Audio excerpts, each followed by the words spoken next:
voudrais que les présidents du G5 Sahel soient clairs sur le sentiment anti-français et sur leur position politique. Non, le débat là est clos. Le débat là est clos. Macron, Baba, il fait le cinéma, c'est fini. Il n'y a pas de sommet de Pau. Le renvoi là, c'est la honte. C'est l'Afrique qui doit fixer l'ordre du jour de ce faux sommet-là.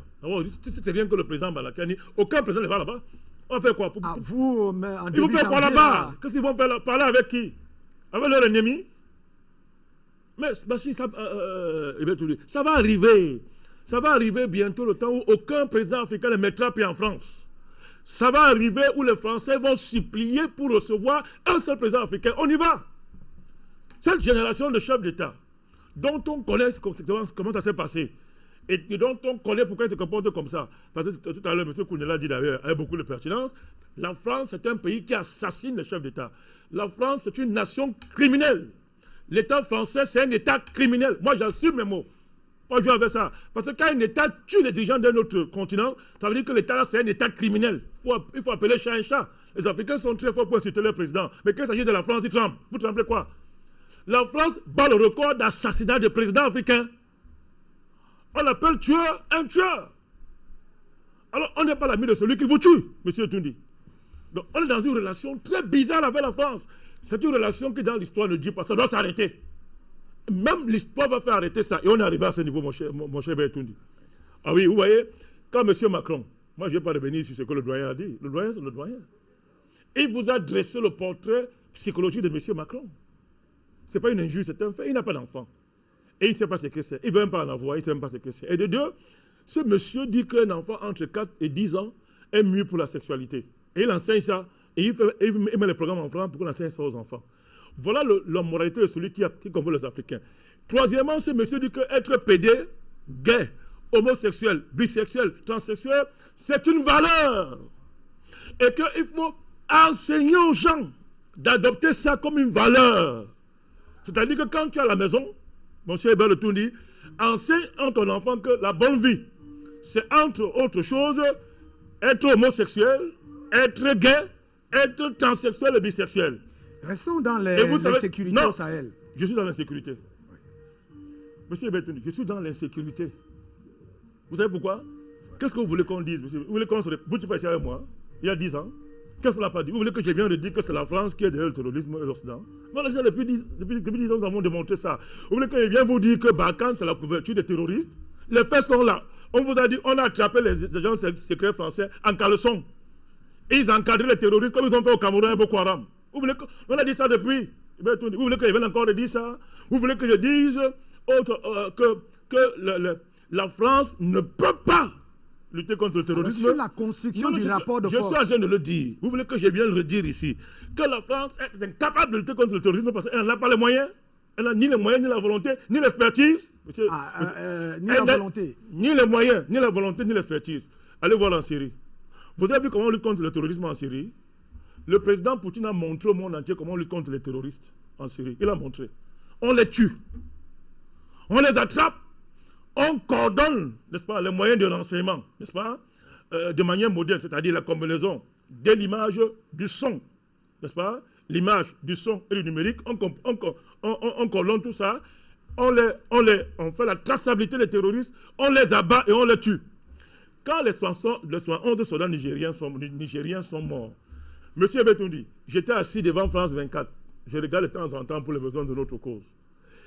France 24 était en train de montrer les images, pas en différé, les images réelles des djihadistes se baladant dans le Sahel. Écoutez-moi bien, France 24, si vous faites les archives, vous allez voir ça. France 24 montrait les images. Alors dites-moi, comment vous pouvez repérer les terroristes? Vous savez où ils se trouvent et vous ne les tuez pas. Même pas arrêtés, vous ne les tuez pas. Mais quand en France, écoutez, quand en France, il y a seulement un attentat, au lendemain, on attrape celui qui a fait ça. On vous dit que non, il était affiché. On l'attrape et on le tue. Comment déjà, on a montré ce plan 24, il marche, on dit regardez, voilà, on montre la carte, comment il circule. Et bien, quand c'est quoi? Pourquoi vous ne les arrêtez pas? Mais tout le monde sait. Au Burkina Faso, on a découvert au Burkina Faso des richesses pétrolières qui sont supérieures aux richesses pétrolières du Nigeria. Je parle français. Voilà l'enjeu de Burkina Faso. La France est en train de brûler le Burkina Faso pour le pétrole. La France et les Occidentaux mettent le Sahel à faire sang pour les ressources rares qu'il y a là-bas.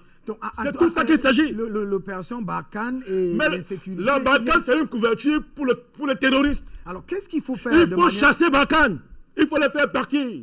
Merci, on va... Non, je n'ai pas fini. Oui. Il n'y a pas... Je vous ai déjà dit ici depuis 10 ans que la France n'est pas capable de parler avec les pays africains. On a dit, Malakane, tu étais radical. Ça fait 10 ans que j'ai vu les modérés essayer de parler avec la France. Où est le résultat? Où est le résultat? Le résultat, c'est quoi? C'est qu'un petit gamin comme M. Macron parle à des chefs d'État africains comme s'il parlait, je ne sais pas, bon, s'il avait un enfant, j'allais dire qu'il parlait à son enfant, comme s'il parlait à sa petite, à cette petite. Je dis comme s'il parlait à ses petites. Maintenant, il va s'apprêter à aller fêter Noël en Côte d'Ivoire. Évidemment, on va lui réserver les petites là-bas. Bon, si c'est les petits qui l'intéressent, parce que je ne sais pas s'il aime les hommes ou les femmes, je ne sais pas ce qu'il aime à la fin. Non, bon, on a affaire à un président, on ne va pas... On a affaire à quoi? Parlons de... Monsieur Bertuni, on a affaire à quoi?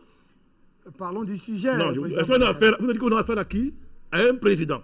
Alors, et les présidents africains sont quoi? Ce sont des chiens? C'est pour ça. Non, je vous demande, et les présidents africains, et les présidents africains, je vous dis, est-ce que les présidents...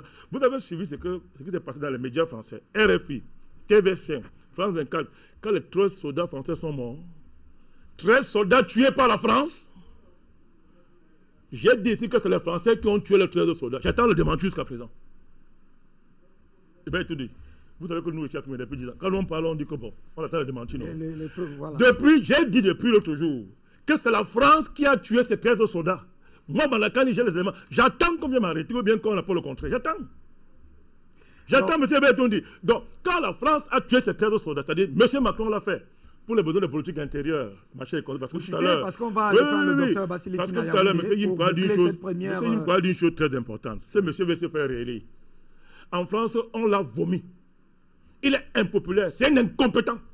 C'est-à-dire les Français se demandent comment il est devenu président. Les Français se rendent compte qu'il n'y a pas de démocratie en France. Rothschild a placé sa propriété privée qu'on appelle Macron. Il a placé. Donc, il s'en fout des Français. Il est là pour faire ce qu'il faisait avec les fusions, acquisitions, marchés et consorts pour enrichir les financiers. Les Français s'en rendent compte. Et en France, aujourd'hui, il y a une conjoncture extraordinaire, M. Bertondi. Je termine par là, votre émission. Tout à fait.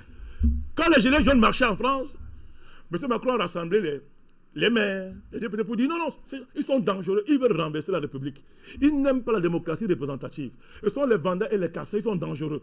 Il a fédéré avec lui la France institutionnelle pour l'opposer à la France de la rue, les gilets jaunes. On les a massacrés, on en a tués, on les a piétinés.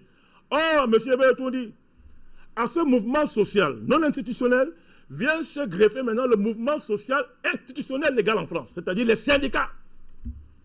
L'autre jour, plus d'1 million de Français dans la rue. Alors, M. Bertondi, au Venezuela, 10 000 Vénézuéliens dans la rue. Certains qu'on a transportés. On a donné 10 000 francs. 10 000. Washington reconnaît le voyou de Ouangado. La France le reconnaît. L'Union européenne le reconnaît. Pourquoi le monde entier se tait quand il y a plus d'1 million de Français dans la rue qui disent que ce président, tu es un incompétent, dégage. Voilà le monde entier qui aime tant les droits de l'homme, qui aime tant les marches, qui estime que qui estime que dès que les gens marchent, le président est désormais légitime. Qu'est-ce que Macron fait comme président de France encore? Toute la France, elle a vomi. Et alors, pour distraire, qu'est-ce qu'il fait? Il a organisé la mort de 13 soldats français pour faire la diversion. Malheureusement, il est coincé. Parce que toutes les enquêtes techniques démontrent que ce type de collision est impossible avec ce type d'appareil. Donc, la France a tué ces 13 soldats. Quand ils sont morts... Vous sortez par là, oui, vous avez-vous chuté? Oui, quand ils sont morts... Tout à l'heure, si vous voulez, je parle un peu tout à l'heure. Quand ils sont morts, Hubert Bertondi, on a insulté les Africains sur France 24, sur RFI, sur TV5, d'être les incompétents, que c'est à cause que les soldats français sont morts. Matin, midi, soir, on insultait les Africains. Vous voyez, les soirs, 11 soldats nigériens viennent de mourir. Vous avez entendu les condoléances de quel pays occidental? Vous avez entendu les condoléances de quel pays occidental? Au lieu que M. Macron. Parce que la France est nourrie par l'Afrique. Parce que je dis bien, la France est nourrie par l'Afrique. Et que les dirigeants français sont nourris par l'argent qui pompe par l'Afrique. Au lieu que M. Macron observe une pause dans le sens de la dignité et de la civilité entre les États. Et surtout, par rapport à ce qu'ils doivent à l'Afrique, Il va aller en Côte d'Ivoire passer Noël avec son ami M. Ouattara. Il sera avec les petites filles ou les petits garçons. Je n'en sais rien. Non, vous l'avez déjà dit. Alors, on se demande, alors, qu'est-ce que vous voulez? Avec ce type de pays, vous voulez quelle relation? La seule chose, il dit... Vous terminez par cette chose-là. Le destin des relations avec la France, la rupture. La France, pour avoir les relations avec l'Allemagne, les relations saines, a fait une guerre, M. Beretondi. C'est une guerre de libération qui a équilibré les relations entre la France et l'Allemagne. L'avenir des relations Afrique-France passe par une guerre de rupture. Elle peut être violente, elle peut être non violente. Voilà, moi je m'en fous, mais il faut cette guerre. C'est quand il y aura cette rupture que nous aurons enfin des relations équilibrées avec cette classe politique, ce banditisme d'État français qui commence à devenir un danger pour le monde entier. Merci.